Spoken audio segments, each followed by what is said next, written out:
ay at a ngi nii parce que Ousmane Sonko opposant ci benn déclaration wax na ci fonds politique dafa xaram benn nit waru ko jëfandikoo ba jël exemple jaaykatu gerte caaf bi nga xam ne dërëmam ak ñaar dërëmam moom la ñu dajale mu nekk fonds politiques et spéciaux Ousmane Sonko bi mu nekkee premier ministre ci ab déclaration aussi ñëw nga ci fonds politique yooyu nga xam ne yenn saa yi am tuuma yu jóge ci nit ñi dem ci yow que dem sax ba ne xëy na bu ñu tuddee yenn somme yi jëmale ko ci yow daa dem ba kalaame leen ak yoon bi ci mujj mooy dernière fois bi nga xam ne ci nga nekkoon premier ministre bi ñuy def question d'actualité à l'Assemblée nationale nga ñëw ci lim bi nga am ci wàllu ko fonds yooyu nga xam ne moom lañ la jagleel mu toll ci 1,770 milliard de francs CFA ndax yow yaay premier ministre bu Sénégal bu njëkk a am fonds politique ak ndax primature dana ko jagleel fonds politique yooyu wala ay fonds politiques ou spéciaux yi dafay jóge ci li ñu jagleel présidence de la République. jërëjëf je crois que laaj bu am solo la et nous allons livrer un exercice de vérité parce que dafa am loo xam ne askan wee ko moom Sénégal dafa am nu ñu bindoo boo waxee rek ñu ne non du homme d'état warul génne li warul génne la dafa am ñaari principe yu am solo mooy alal gi moomuma ko président moomu ko député yi moomuñu ko sëñ Moustapha moomu ko alalu askanu Sénégal la dama fàttali keroog ci màggal gi benn wax bu sëñ Cheikh Gaynde Fatma waxoon ni nit ñi da ngay jël ci ñoom liñ mën mais dugal ko fi ñu xam loolu transparence weesu loolu et c'est ça le budget de l'État le budget de l'État ci Sénégalais la ñuy jëlee seen lempo loolu il faut Sénégalais yëpp xam ko c'est Sénégalais ñenn ci ñun ñàkk a xam état moo tax dañu jàpp ni buur moom moo tax dama naan toujours suñu sociologue yi am nañu liggéey terme buur dañ ko fi war a bannir parce qu'un président n'est pas un buur buur du dem élection buur du dàggaan kàddu askan wi buur dooleem lay am jël toog fi ba kenn ëpp ko doole jële ko fi donc ñun république la ñu nekk dañuy fay l'impôt assemblée nationale mooy consentir l'impôt dafa am le consentement de l'impôt et le consentement à l'impôt ñaar yooyu bokkul assemblée mooy consentir l'impôt consentement de l'impôt assemblée la mooy chaque année ñu wote ne autorisé nañ gouvernement mu lever tant ci impôt impôt yi taxe indirecte lii la taxe spécifique lii la taxe directe yi lii la impôt foncier lii la ba ci jaaykatu caaf bi nga wax noonu nga xam ne bu jaayee ba ngoon am 1500 dugg jënd ceeb suukar pour dem sombil waa këram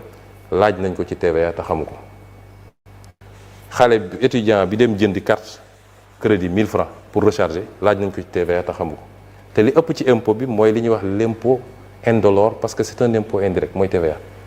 les impôts directs suñ la andilee kayit ne la da nga war a fay tant impôt foncier di nga ko yëg wala suñ la daggalee ci sa bulletin de salaire yéen ñëpp salarié yi ngeen di nga ko yëg mais am na impôt boo xam bis bu ne nga fay ko te yëgoo ko te 80% presque suñu impôt ci loolu lay jóge kooku amul ko ci mucc yelwaankat bi sax mucc ci ndax bu yelwaanee ba ngoon su duggee jënd dara day fay l'impôt kon premier bi mooy laaj nit ñi li ñu mën mais dugal ko fi nit ñi xam loolu mooy transparence ñaareel bi mooy notion homme d'état ou femme d'état barki dem damay déglu benn vidéo bu sëñ Cheikh Tidiane Sy doon wax ne léeg-léeg dañuy wax ni waxu biir néeg waxu biir kenn du ko yóbbu ci penc ba mu ne waaw ndokk ci bu mu dul mbirum penc mi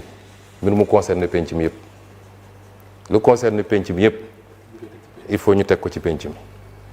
kon da nga laaj ci mbirum fonds spéciaux je crois que suñu jógee fii lu bëri dina leer ci chronologie bi nga laaj da nga laaj ndax damay wax d'abord fonds spéciaux fan la jógee ci suñu programme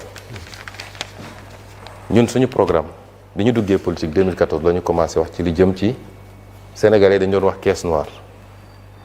oui caisse noire li tax ñu ko wax caisse noire mooy lu kenn amul visibilité c'est noir dafa lëndëm fonds spéciaux li tax ñu naan caisse noire mooy yoon moo ne kenn du ko contrôler kenn du ci rendre compte kon dafa lëndëm bi ñu commencé politique la ñu ne lii du yoon xaw ma man démocratie bu tax ñuy wax démocratie boo xam ne am na 1 centime bu ne ci budget bi te kenn du ko contrôler amut ñu wax ko suñu programme commencé ko wax ci émission yi ku remonté samay émission bi ñuy door politique di nga ko fa gis bi may présenter sama livre en 2018 en tant que candidat fii place de l'Obélisque ñu laaj ma ci fonds spéciaux yi ma wax ci wax ji dañ koy dagg nag moom yow sax xam nga koo dagg tuuti yem ma ci ne araam na dama ne bu dee dañuy voter nit ay crédit nga am sañ-sañu def ci lu la neex te doo rendre compte bu la neexee nga jël ko jox ko say mbokk bu la neexee nga dugal ko ci néeg sotti pétrole taal loolu araam na parce que xaalisu jàmbur la mais bu dee nag dafa am ay secteur cim réew yoo xam ne yu sensible la xam nga doo espionner naan Sénégal bind na temps ci budget parce que day espionner un pays étranger réew moo gis am na ay services de renseignement partout dans le monde mais loolu doo ko bind ci budget am na xeetu ngànnaay yoo xam ne doo ko bind ci budget soo koy jënd loolu am na ci réew yu nekk mais dañ ko war a contrôler buñ ko contrôler dagan na buñ ko contrôler wul ci man aram na ma wax loolu ñu dem ba ma nekk candidat 2019 ci suñu programme ma bind ko ci lan la ñu bindoon dañu ne nous supprimerons les fonds dits politiques et les remplacerons par des fonds spéciaux votés à l'Assemblée nationale pour les opérations ultra sensibles telles que l'armement, les missions secrètes par exemple. Nous soumettrons les fonds spéciaux à un contrôle spécifique et a posteriori par une sous-commission composée des membres assermentés, à savoir 2 députés de la commission des finances, issus de l'un de la majorité et l'autre de l'opposition parlementaire, et 2 magistrats de la Cour des comptes, en plus du président de la commission. Ça, c'était mon programme Jotna 2019. Gis nga ni ñu ko bindee nii lañ ko bindewaat ci programme mu Diomaye 2024. parce que suñu programme jot na mooy programme Diomaye 2024 daanaka amul lu ci soppiku kon lii dafa dépasser la personne de Diomaye ou la personne de Sonko. Ça concerne le parti Pastef ak li muy bëgg-bëggam ci transparence parce que li tax sénégalais yi bëgg Pastef lan la mooy li ñu yaakaar ci ñun transparence njub moo tax ñu bëgguñu. Alors loolu mooy premier élément bi. Ensuite ñu ne il faut ñu contrôler ko boo demee fu mel ni France am nañu ay fonds spéciaux président de la République France amul fonds spéciaux du gérer fonds spéciaux primature moo am fonds spéciaux en France ñoom bi ñu doxee ba ci yàgg dañ ne mënuñu jël et le premier ministre ne gère même pas les fonds spéciaux c'est son secrétaire général qui gère les fonds spéciaux en réalité mais ñoom bi ñu demee ba 2021 seen loi de finances rectificative 2021 dañu dugal article 154. En France lan la ñu wax dañu les dépenses faites sur les fonds spéciaux inscrits au programme intitulé coordination du travail gouvernemental sont examinés chaque année par une commission de vérification chargée de s'assurer que les crédits sont utilisés conformément à la destination qui leur a été assignée par la loi des finances. Les services destinataires de ces crédits tiennent compte d'emploi des fonds, ainsi de suite. Gudd na mais après ñu ne la commission prend connaissance de tous les documents, pièces et rapports susceptibles de justifier les dépenses considérées et l'emploi des fonds correspondants. Elle se fait représenter les registres, états, journaux, décisions et toutes pièces justificatives propres à l'éclairer au cours de ces travaux de vérification. La commission est composée de 2 députés de l'Assemblée nationale et 2 députés du Sénat. France ñoo ñu ëpp doole foofu ëpp ñu alal ëpp ñu ne depuis 2001 ils ont inséré dans leur loi de finances que dañu war a contrôler les fonds spéciaux et depuis lors les fonds spéciaux sont contrôlés par une commission boo xam ne day prêter serment boo xam ne elle est soumise au secret absolu mais dañ koy contrôler. ay députés ak ay sénateurs. ay sénateurs ñoo ci nekk. Ensuite nga ñëw Sénégal fonds spéciaux fonds politique fonds social ñett yooyu moo am fonds spéciaux